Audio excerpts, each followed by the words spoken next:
वाढीव मोबदला मिळण्यासाठी जिगाव प्रकल्पग्रस्तांचे अर्धनग्न आंदोलन। संविधान आर्मीच्या नेतृत्वात बुलढाणा केले आंदोलन। बुलढाण्याच्या जिगाव प्रकल्पांतर्गत गेलेल्या जमिनीचा अजूनही योग्य तो मोबदला मिळाला नसल्याने तात्काळ वाढीव मोबदला देण्यात यावा या मागणीसाठी जिगाव प्रकल्पग्रस्त शेतकऱ्यांनी आज बुलढाण्यात अर्धनग्न आंदोलन केले आहे।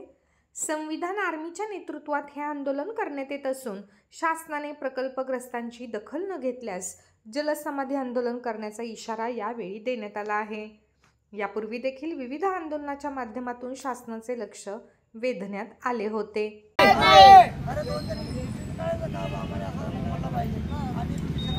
अरे संविधान आर्मी जिंदाबाद जिंदाबाद जिंदाबाद। अरे संविधान बदला मिळालाच पाहिजे मिळालाच पाहिजे मिळालाच पाहिजे मिळालाच पाहिजे। जिगाव प्रकल्पामध्ये अतिक्रमणधारक भरपूर संख्येमध्ये आहे।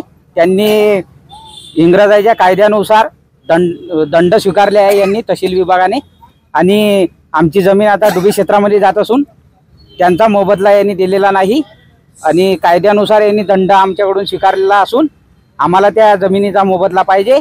सर्व लोक भूमिहीन आहे, त्या शेतीवर आमचा उदरनिर्वाह होत असून आम्हाला त्या शेतीचा मोबदला पाहिजे, अन्यथा आम्ही जलसमाधी आंदोलन 2 वेळा केलं। त्याच्यानंतर उपोषण दादरला पण आंदोलन केलं। त्याच्यानंतर आता कलेक्टर ऑफिसला अर्धनग्न आंदोलन आहे।